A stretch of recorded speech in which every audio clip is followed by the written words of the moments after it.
কেরে জিরো, সকালবেলা তুই কোনে গেলু? এত টাকা ডাকলি আমি একটা ডাকো তো শুনলু লয়। আব্বা একটু বাইরে গেছিলাম বন্ধুদের সাথে স্টাডি করবেন। সে আবার কি? Study, group study. ওই মেশিং টেশিং স্টার্ট দেয় ওই তা নাকি? আরে না আব্বা, স্টাডি মানে পড়াশোনা। যাওয়ার সময় তো তোর হাতে একটা বই খাতাও দেখলাম না। আব্বা এখন ডিজিটাল যুগ, বন্ধুকে মাথায় সব থাকে। বুঝলাম তোর বন্ধুকারের মাথায় সব থাকে, তে তোর মাথায় কি থাকে গোবর? না আব্বা, আমার মাথায় খালি পড়াশোনার চিন্তা। ও তাই নাকি? তে শুনলাম তোর কাল পরীক্ষার রেজাল্ট দিলো। হ্যাঁ আব্বা দিছে। তে ইংলিশে কত পালু? 80। আলহামদুলিল্লাহ, যাক তাহলে তো আমার বেটা সে শিক্ষিত হয়ে গেছে। কিন্তু আব্বা একটা সমস্যা আছে। আবার কি সমস্যা? 80 আমি একা পাই নাই। মানে মানে এটা আমাকে বুঝো ক। মানে আমরা 18 জন মিলে 80 পাইছি।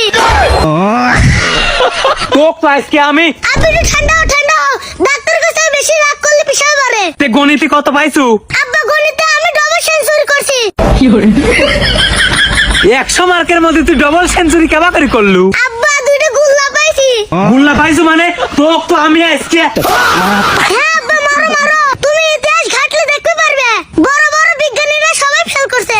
ওই সব ইতিহাস মিতিহাস বুঝি না, তোকে আজকে মারবই। দর্শক আজকের মতো আমাকে লাইক কমেন্ট করে বাঁচান।